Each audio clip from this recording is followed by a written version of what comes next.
Živijo, jaz sem Hugo, igram kitaro, rad nastopam in rad gledam, kako nastopajo tudi drugi. Zelo všeč mi je igralec Jernej Kogovšek in me zanima, če je tudi tako zabaven za kamerami. Jaz ful rad gledam Svežilno fronto, kaj pa ti? Jaz tudi kar rad pogledam, ja. Zabavno je, pa še v bistvu snemamo včasih toliko prej, tako 3-4 mesece prej, da pa vse pozabiš in pol gledaš, kaj se bo zgodilo. Kaj pa je najbolj čudna stvar, ki se ti je kdaj zgodila na snemanju? Ne vem, včasih se zgodi, da se kakšen kos scenografije podre, ali pa kdo vkoraka v kader, ki sploh ni del serije. To so take čudne stvari, ampak so zelo simpatične na koncu. Po izobrazbi pa si socialni delavec, zakaj pa ne opravljaš več tega poklica?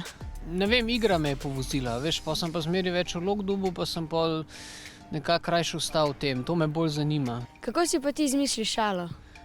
Jaz si v mojem življenju še nisem izmislil nobene šale. Kar dobim v roke, pol preberem. Je pa kdaj kaj na improvizaciji ali pa kdaj kaj dodamo, pa tako tisto pa pol rata. Sam ne, če je prav rekel, da je to šala.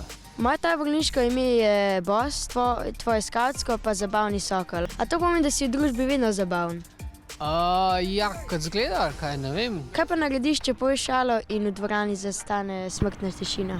Se je že zgodilo, da ne boš mislil in sem preživel, kakor vidiš, sem danes gled, tako da je na koncu vse kul.